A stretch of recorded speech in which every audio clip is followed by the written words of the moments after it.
In this video, I'll guide you through how to set a damage deposit on Vrbo. Setting a damage deposit is an essential step to ensure you're covered in case of any unexpected damages during a guest's stay. It provides peace of mind and helps protect your property investment effectively. Let's dive into the process so you can get it set up quickly and easily. First, make sure you're logged into your Vrbo account. Once you're in, look at the left navigation menu on your dashboard. Here, you'll find a section labeled Property. Go ahead and click on that and then select Rules and Policies.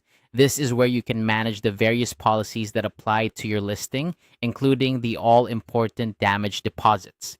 Now that you're in the right section, look for the Damage Protection tab.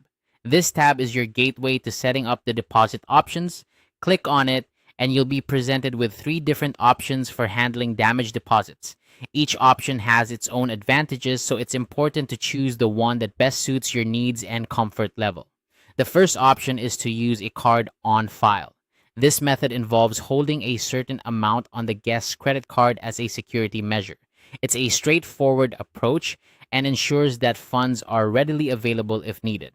The second option is the refundable damage deposit. With this choice, you collect a set amount from the guest upfront.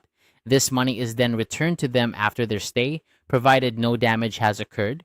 It's a more traditional method and can reassure guests that they'll get their money back if everything is in order. The last option is property damage protection. This involves purchasing insurance that covers any potential damages. It's a practical choice if you prefer not to handle funds directly and want the backing of an insurance policy. This can be particularly useful for high-value properties or if you frequently host guests. Once you've decided on the best option for your property, click Save. By doing this, you ensure that your settings are updated and applied to your listing.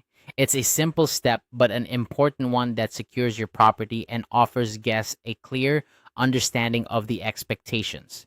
Remember, setting a damage deposit is not just about protecting your property, but also about creating a transparent and trustworthy relationship with your guests. By clearly stating your damage deposit policy, you help set the right expectations and reduce potential misunderstandings. And that's it, you've successfully set up a damage deposit on Vrbo. It's a straightforward process, but it plays a crucial role in managing your property effectively.